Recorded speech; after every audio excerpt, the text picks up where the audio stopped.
Yeah,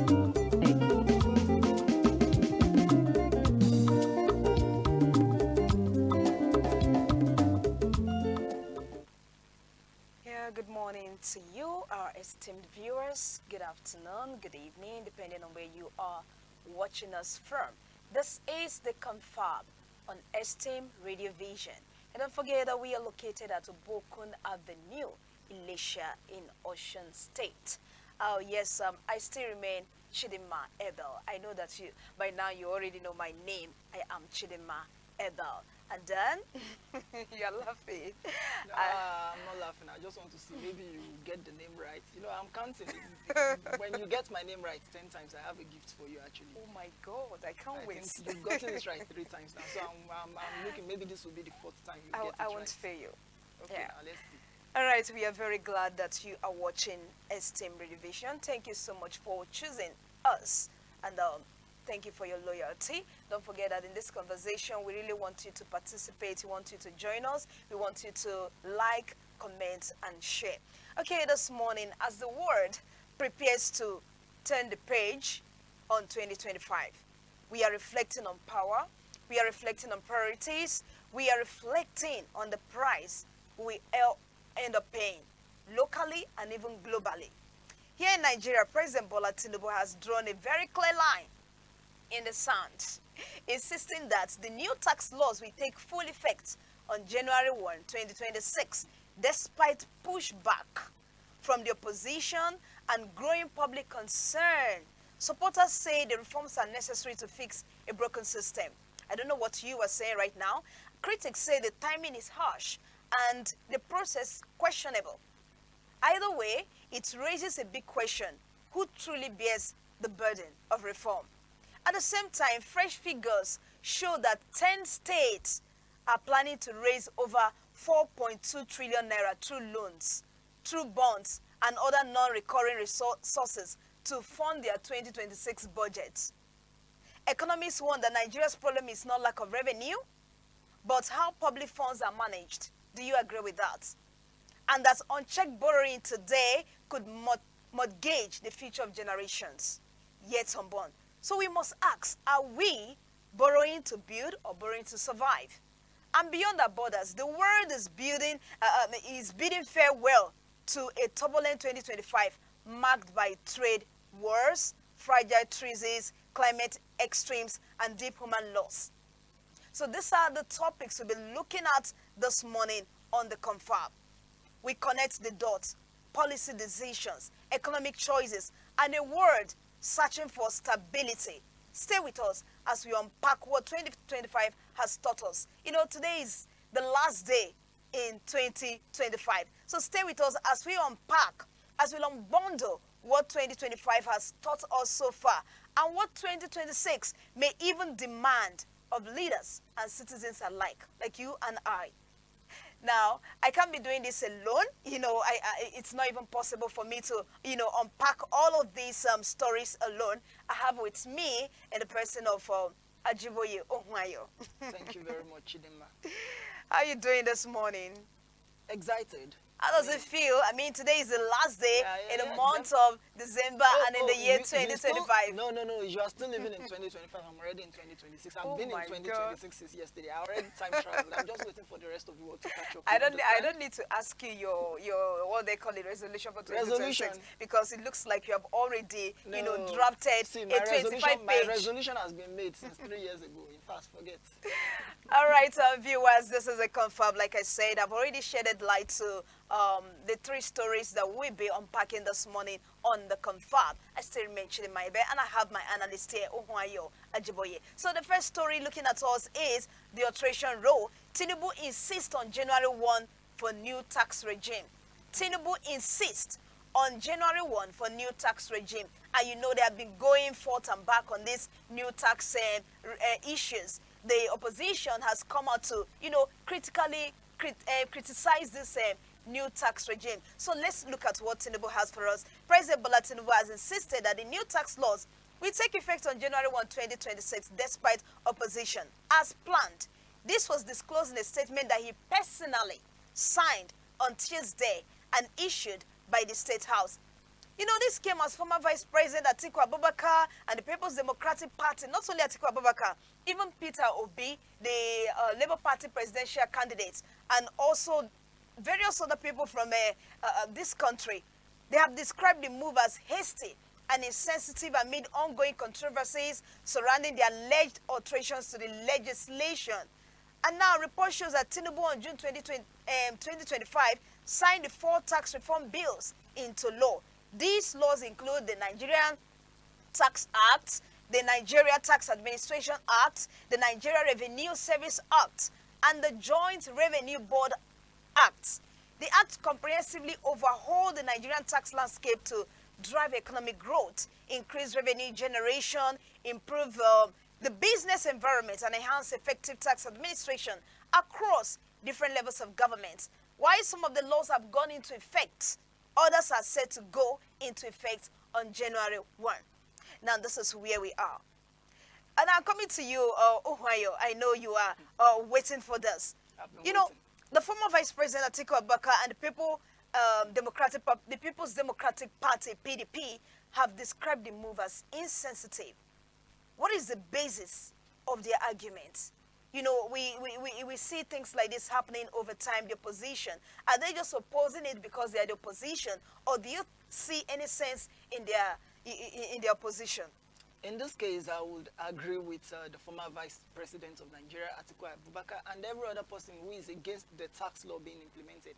I mean, this particular tax law is very, very, very, very, very controversial right now. Because there's the issue of the gazetted laws is not the same thing as what the House of Assembly passed, what the Senate passed. And now that is going on, and the president himself, even the person in charge of tax, is saying, yes, that is true. But you know what? You can review, but let's pass the law. That does not make sense. Come on. I mean, how do you say something is wrong and you still want to stamp it? It's like saying, yes, I stole 500 million naira. You are free to investigate me, but while you're investigating me, I'm going to spend that money. I mean, it doesn't sound sensible. It's the same thing with the laws right now. There's a lot of suspicion. There's a lot of distrust. There's a lot of disbelief. You know, people are confused. There's no transparency regarding these laws at all. We are saying different things. The government, the state-backed influencers are saying one thing, but we are reading something else in the law. When we read these laws ourselves and we try to translate it, we have a lot. Everybody is now a lawyer. Everybody is now a lawyer, yes. But the truth of the matter is, it's too suspicious. There's a lot of things there that seem detrimental to the common man. And yes, there's a lot of arguments. A lot of people are saying it's not going to affect the common man. They want to tax the rich. See, economics 101. You cannot tax the ultra wealthy. Do you know why you can't tax them? When we talk about the rich, the elite, the wealthy, you know, people think, oh, somebody that has billions of naira, like in cash, stored in a back vault in their name, or stored in one, you know, guarded safe room. That's not what wealthy is. All their wealth is always tied up in assets and investments. They don't have cash. They are not liquid. So how do you tax? It's like, look at Elon Musk. He's getting closer to being the first trillionaire in the world. In dollars. In dollars. And I remember he said he doesn't have money in his accounts. Yes, I remember he once said that. Like, if you look at the system, I mean, he has stocks. If Elon Musk wants to invest in a business, like how he bought Twitter, he used the stocks in Tesla. He never withdrew money from any bank and gave it to Twitter and said, oh yeah, take. This is $500 million. I'm taking over Twitter. No, it doesn't work like that. He used the stock as an insurance. You can't tax that. It's the same thing in Nigeria. You want to tax Dangote. Do you think he has the cash? He's the richest man in Nigeria, but all his wealth is tied up in assets and investments. So at the end of the day, do you know what happens if you try to tax such people? To make up the shortcomings of cash on the small cash that they have, because they don't have, wealthy people don't deal with large amounts of cash. So you are saying in stocks and assets. So let me land. Okay. What will now happen when this tax law is implemented that they say is for the rich? Air quotes for the viewers that are watching. And for the listeners, I'm making air quotes right now. For the rich. It's for the rich, not for the poor. But we have to understand that Nigerian, we only have 1%. 1% of the 1% who you can truly call rich. Because in Nigeria, almost 98% of Nigerians live below $1 a day, which is extreme levels of poverty. So who are the rich they are talking about? The 1% of the 1% do not have liquidated cash to move around like that, which is what will be taxed eventually. So there's a lot of things about this law that is unclear, and it is insensitive for a government to hear the public making such rancor over tax, and yet the government is saying it doesn't matter what you say. We're not I going to was take about your opinion asking into, you, into consideration. I was about asking your take on the president's refusal to listen to the opposition. It's What very, do you make of that? It's tone deaf and insensitive. The president is not reading the room at all. But I'm not surprised. This was the same president that on the day of his inauguration, without any plan, said subsidy is gone. And we saw the fallback. We saw, okay, who suffered the most when that happened? And then they now had to codedly bring back subsidy. But you know, the damage was done, and now there's nothing. It couldn't change anything anymore. The damage was done. It's the same president now telling you that regardless of Nigerians' concerns, regardless of the public's concerns, he's going to do what he's going to do. And that is insensitive. That's tone deaf. Of a leader of a great nation such as ours, you are leading over 200 million people. Do you know how massive a crowd 200 million is?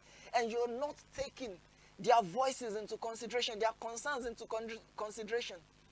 It's not about paying influencers to go out there and lecture people. That's not what we want. We want transparency. We want a government that can address the Nigerian people and tell them your concerns are valid. And because your concerns are valid, we have decided to take a step back and let's work hand in hand. Okay, That is how a real let's government should compare act. this with how it happens in other countries. How do this reform compare with tax systems in other African economies? In other African economies, especially African economies where the system is working, I mean, Where the take for system is example, working. Rwanda, Ethiopia, people can see what their taxes is doing. And this is the thing. These tax laws are not making provision for black tax that has been in existence. It has to be when you load your recharge card. If you buy a recharge card, I know most of us now we just load directly from our bank account. But when you buy a recharge card back then, what do you see on it? They write VAT, value added tax. That's why if you buy the recharge card, an 100 naira recharge card is costing you 110 or 120 depending on location. You are already paying tax on that. You go to the market, you buy food, you are surprised that from the retailer, you are paying tax on it. Transport, fuel, you are paying VAT, value added tax. There's a form of black tax going on around. The law is not addressing that. So you mean the government is still going to be taxing me for income, and when I want to buy, I'm still going to be paying black tax? You know, all those things. There's no consideration. There's no... The people literally are silent on this. They have been silenced. They are talking, but unfortunately, no one hears anything. The government does not want to hear us. The government has decided that they want to be deaf to the tone of the people. And this is a warning to the Nigerian government. The Nigerian people are not docile. If this thing gets to an end, it will lead to a state of the poor eating the rich. And I don't pray for that in this country. This level of tone deafness is what happened in France. That was what called the French bread revolution. When French people were complaining to their monarchs and said, we don't have bread. And the princess had that, and she said, with the utmost pomposity, she said, if they cannot eat bread, let them eat cake. Despite knowing that cake is even more expensive than bread. That led, do you know how bloody and terrible that revolution was? How many innocent people died? People will want to take laws into their hands. So the government has to really, really, really listen to the people. So what message would you give Nigerians who are worried about the impact of this new tax law? While you are right to be worried, Nigerians, I also want you to stay calm, don't panic, get professionals to educate you more on the law, take precautions and take steps, because there's nothing we can do. The truth of the matter is the government has decided that they are going to go ahead, and there's nothing we can do to stop them. It happened with subsidy. It has happened with a lot of things in the country. The government of the day right now, the presidency of Asiwaju Bola Ahmed Tinubu, I don't know. I don't want to say anything negative about him on there, but the truth of the matter is he seems to be opinionated. We have an opinionated president that does not really care that much, as can be seen by his decision to go ahead with the tax law. Despite all the rancor from the populace, he has decided to go ahead with what he wants to do. So stay calm, take precautions, take steps, protect your money and keep records. engage the services of a professional. Now, for those of you who have mothers and fathers out there that are not so literate and they are unable to know what to do, it is our time to educate them. Grassroots level education is needed now about tax so that nobody will fall victim of this new tax law. That's the advice I can give Nigerians right now. Thank you so much, my analyst. For those that are just joining us, this is the CONFAB on STEM Radio Vision. Join the conversation by dropping your comments in the comment section. Please, we look forward to that. Okay, let's just move to the next topic here. 10 state plan 4.3 trillion naira borrowing to fund 2026 budget. This is really serious. I mean, 10 states. How many states do we have in Nigeria? About 36 states. And now 10 states are planning 4.3 trillion naira budget borrowing to fund their 2026 budget. I think it was in this segment, in this confab, we're told that FAC said sub-national governments have reduced their borrowing, their level of borrowing. Recently, it was just, I think, one of the topics we treated. They said they have reduced their level of borrowing, they have been paying their debt. So how come now we are hearing again that about 10 states are about borrowing more money? This is really serious. It's more than serious. This is what we're talking about. It's not like contradicting what they said earlier. This lack of transparency in governance, this terrible way of handling governance. You know, it's appalling. It's appalling right now. We already said it was a step in the right direction and with consistency. Exactly. Come on. They were commended for that. Come on. Now, look at what we're hearing. 10 states are planning to source about 4.3 trillion naira from loans. What? From bonds, from grants, capital receipts, and public-private partnership to finance capital projects in their 2026 budget. Collectively, the states, including Lagos. I don't know, this Lagos own. I was so surprised to even see Lagos in the list, including Lagos, Abia, Ogun, Enugu, Osun, Delta, Sokoto, Edo, Bayelsa, and Gombe. Honestly, I was surprised to see Lagos and Abia State because I know that the governor of Abia State, from what I have heard or seen so far, the people of Abia State are actually commending their governor. They said he's really doing a whole lot. So I don't know where this borrowing is actually coming from. Then an analysis of this budget by so many people shows that these states are increasingly turning to non-recurring financing. Non-recurring financing beyond statutory federal transfers, including allocations from the Federation Accounts Allocation Committee, value-added tax receipts, and internally generated revenue to support ambitious infrastructure and development projects. Economists say Nigeria's growing reliance on borrowing is not mainly because of the country's lack of revenue, but because public funds are poorly managed. This is what economists say. Not just one economist, economists put together. They argue that budgets, which should strictly guide government spending, are often ignored, while weak oversight and revenue leakages force government to rely on loans. Although borrowing can help fund development when used carefully, frequent and unchecked borrowing risk creating long-term debt problems and passing today's failures onto future generations. What's your take on this? No, just go to the questions. Because right now, listening to all this, it's getting me riled up. It's breaking your heart. It's getting me riled up right now. Now, why are states increasingly turning to non-recurring financing rather than relying on FAC, VAT, and IGR? Internally generated revenue. Why? Why are states increasingly turning to non-recurring financing? I'm going to take a deep breath first. Okay, so as to regulate my emotions, because we just commended the government in general, both state, federal, and all, for reducing this borrowing. Like, Nigeria has gotten to a stage where, I don't know, maybe our children are going to have to pay back the debts that has been borrowed in our lifetime, because this is it's becoming something else. This is part of the problem with the tax laws. Nigerian governments, in all their forms, in all their levels, from the federal to the states to the local governments, they have been borrowing for donkey years. And we don't ever see the impact of the borrowing. Now, when you take loan for a business, I made an analogy yesterday. I said, if government is being run the way private institutions or private organizations are being run, where you have targets, where you have profit markers, where you have KPIs. And then the government, the populace judges the government and lets them know that your performance determines your stay in this role. And that is sacrosanct. We wouldn't be seeing all sorts of any honest and hanky-panky that the government plays with the Nigerian citizens on a daily basis. This is one of the problems. Every year, we have a budget. Every year, we borrow in billions. In this new dispensation. And even debts are no passed longer on billions. to the next In this step. new dispensation, it's no longer billions. Now, it's trillions. We are now borrowing in the trillions. Do you know how many million is just in one single billion? 999 plus 1. I don't understand. How do the people in government think? Now look at it. Economists all came together and they are giving a warning. They are sounding a warning.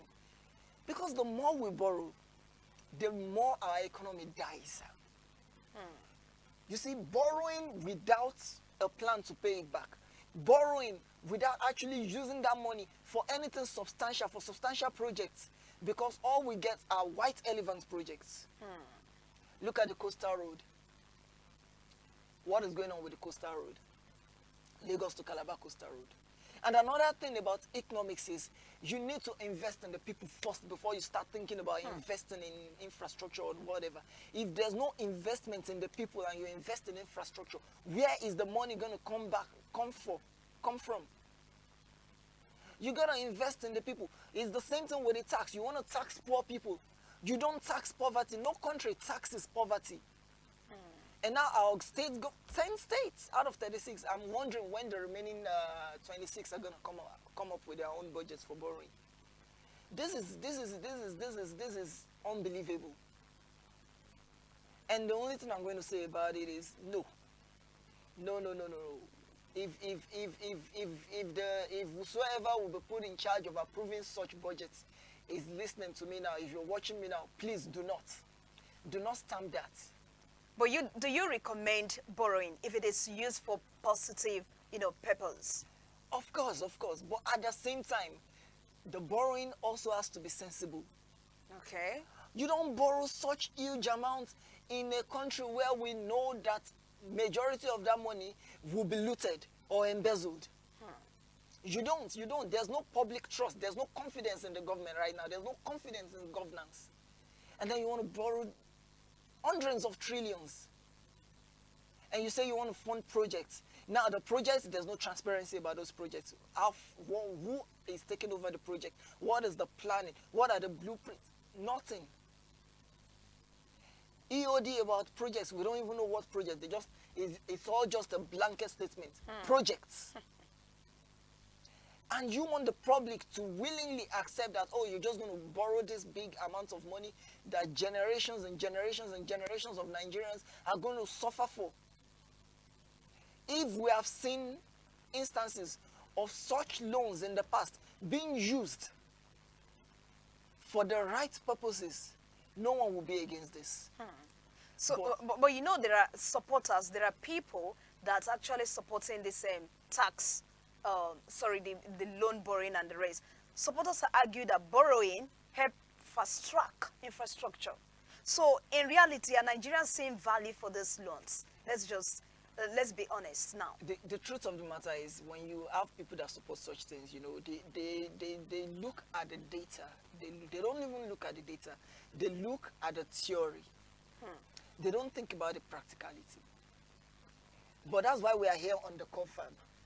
We are not just looking at theory, we are looking at the practicality of things. Theory says this, but practical reality in Nigeria is different from theory. So the theory is telling you that loans will fast-track infrastructure, but practical reality of Nigerians based on historical references, and I'm using the word historical references because anything that has happened in the past is called what?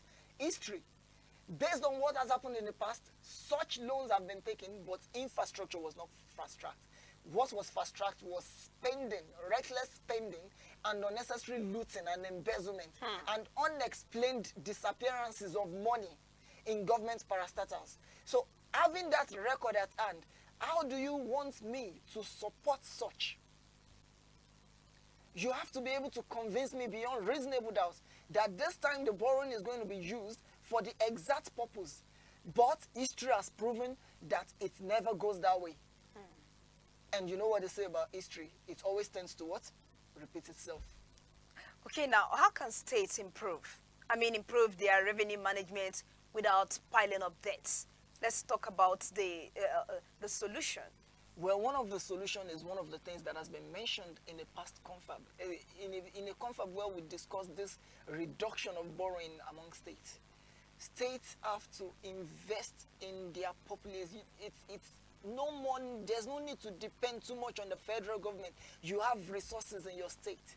Invest. There are talented people. I keep saying it over and over. There are talented and capable people who can handle these resources, who can use these resources to bring up both the IGR, that's the internal generated revenue of a state, even the HDI, the Human Development Index of it. You see, the two go hand in hand. If you focus only on the IGR without HDI, it will still end up a mess. HDI is even more important than the IGR because So they when should you make use invest of their in resources. people, especially the human resources, states are not investing in their human resources enough. They are not investing in their economy enough.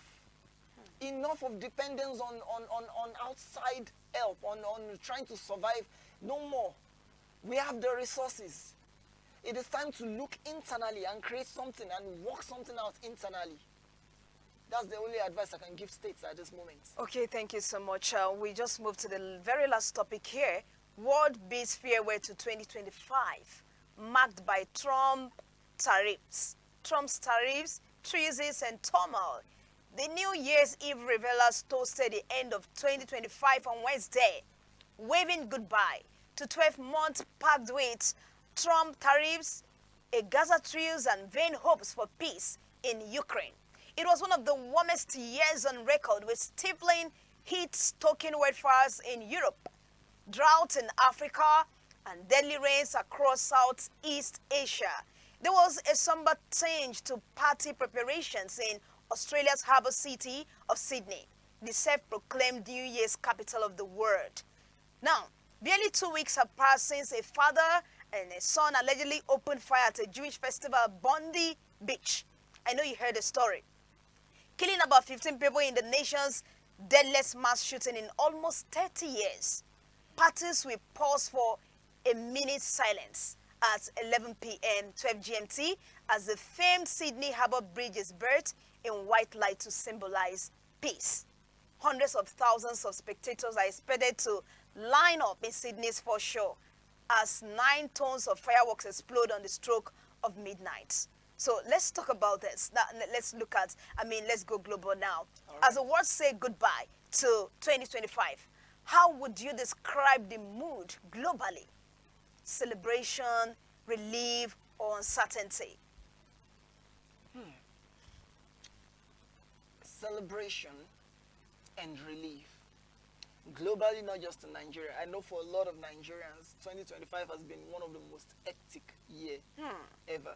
Are you serious? It's littered all over social media. A lot of people are saying, I will never, and I'm quoting those people, I'm paraphrasing them now. They've been saying, I will never live my life in 2026 the way I lived in 2025. In fact, it has become a national anthem. Yes, I all think over I heard social someone media. saying that of It recent has become also. a national anthem all over social media. 2025 was a tough year globally. There was a lot. There were breaches in international agreements that no one could have thought could have happened. Look at Russia's invasion of Ukraine. Look at the Israeli-Palestine conflict.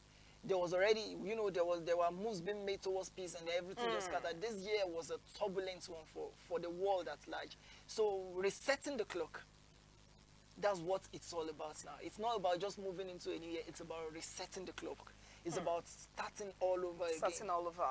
So that's why I would say there's a lot of celebration and relief, Okay. but no uncertainty. I can tell you with full assurance that everyone knows what they are heading into in 2026. Okay, viewers, we also like to hear from you. We don't want to know from you. As the world says goodbye to 2025, how would you describe the mood globally? Is it that of celebration, relief, or uncertainty? Leave your answer in the comment section for us. And I also wanted to know, looking back, what single event best captures the spirit of 2025 for you watching us right now? Okay, now coming over to you again, Ohio. Yes. 2025 was shaped by Trump's era. Trump era tariffs. That's the way I will put it. Trump era tariffs. Fragile truces in Gaza, stalled peace in Ukraine. How did these issues affect global stability? Did any of these developments bring genuine hope, or were they largely symbolic? That is a very deep question because about the Trump tariffs, you have to look at why did the tariffs come about. Was it Trump just being a bull-headed racist, or he just wanted to, show his ineptitude as a president? But I feel it's something deeper than that. He made focus on one thing, and that is something I cannot fault him on. His motto has been what? Make America great again. Because if you look at the United States of America, it has taken on the role of being the world's, what word can I, it's not executioner, there's another word I want to use, but I can't get the word off the top of my head now. But it has taken on the role of the world's big brother, just the way Nigeria is Africa's big brother. Big brother. So as the big brother of the world, there are certain expectations. And America has been failing largely, especially on the economic side for a while now. So he came into power, and this promise was he was going to make America great again. And one of the things he wanted to do was to force the American populace back into productivity. See, the truth of the matter is, if a nation is not producing anything, if they depend on imports, they are depending on what other nations are producing, well, it's a slippery slope for that nation, because they will soon go into mediocrity and eventually into financial crisis. And that is, I feel like, what has been happening in Nigeria. The fact that for over 64 or 65 years, Nigeria is still finding it hard to shift into its own industrial age. We still depend on imports. We import something as simple as toothpick. Toothpick. So you look at that and you look at Trump saying, make America great again. American produced only. America gets this. America gets that. America gets those. As a patriot who is concerned about his own nation, I kind of understand him. But on the global side of things, I see it as pomposity and arrogance, because the world is now a global village. It's all about unity and togetherness. And in his own roundabout way, I feel like Trump actually kind of enhanced the unity of global relations. But it was like he had to first break it down and then build it back up. Okay, so are we ending 2025 more divided or more connected as a global community? You said the world is a global village, right? Yes. So are we ending 2025 more divided or more connected as a global community? Well, if you base it by what people are saying online, you will think that there's division. But when you personally, if you personally meet people all around the world, this is the season when people are traveling, when people are going on tourism, migrating to different places for vacation, and the feedback has been largely positive. We want to know other cultures. Cultures are coming together. People are embracing each other. I saw a video of a white woman who came to Nigeria, and she has, in fact, Nigeria has adopted her. She's no longer going back home. You understand what I mean? So on the surface, it's like we're divided, but practically, it's like the world has never been more united than now. Because, like I said, 2025 has been a very turbulent year. And one thing about turbulence when it comes to humanity is that when there are storms like this, it brings humans together. So this was one of the warmest years on record, with Ah, wildfires, Indeed. droughts, floods across continents. How has climate change redefined what we now call, normal? well, we can see the effect even here in Nigeria. I mean, up to now, we've not seen the Amazon. And, different nations are complaining about different things. Some people are complaining that the snowfall in their country has been excessive. Some did not even see snow at all. We're complaining of heat in the southern, southwestern, south part of Nigeria, southeastern part of Nigeria. Over there in the north, they're complaining of excessive cold. And, a lot of things. So, yes, the climate change has really changed what we see as normal. Because growing up, we know what December weather used to be like. We know what this period used to look like. This season used to be like. Globally, everyone knows, but now there's a difference. Things are changing, and that's why the world is moving towards more sustainable and cleaner sources of energy. No more fossil fuel burning because they don't want that climate change to be exacerbated. But the truth of the matter is, it's not just about climate change. It's about we as human beings globally. What can we do to make our environment better? Okay, so talking about that, after a year marked by violence, climate stress, and political tension, do moments like New Year's Eve, as we are going to have tonight, do moments like New Year's Eve still unite people in a meaningful way? Well, I mean, the answer to that can be found if you get out on the streets. You see, I mean, everybody, look online on social media, everybody's already wishing themselves Happy New Year. A lot of people are already sending messages to all their loved ones, all their contacts, telling them it will be my joy, it will be my pleasure to see you in the next year. I want to enter this year with joy, love, and peace, and so many other things. So one of the things you have to understand is that it's not about the economy. It's not about who is rich or who is poor. When it comes to crossing over to a new year, all humans are united in one hope. The new year is always a resetting of the clock. I think I said that before. And so when it comes to resetting of the clock, is them making a decision, taking a resolution to do things differently in the new year. So that reset comes with hope and anticipation that this year will be better than the last. And that is one of the things that is common about human beings, our resilience and our capacity to hope. And out of that hope, we are able to bring forth results. So yes, the crossover to the new year will always symbolically and significantly represent hope. Thank you so much. This is where we'll be drawing the curtain this afternoon on the CONFAB on esteemed Radio Vision. But before we wrap it up, do you have a parting message you would like to share with listeners, with viewers, as the world steps into 2026? A parting remark. Well, for our dear viewers and listeners at home, wherever you might be, this morning, this afternoon, this evening, depending on your location around the world, we're stepping into a new year. And I'm sure that a lot of us have resolutions for the new year, 2026. New year, new me, as we say.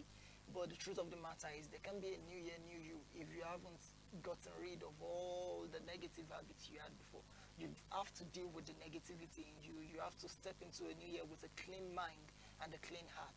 You have to let go of the trauma of the past year.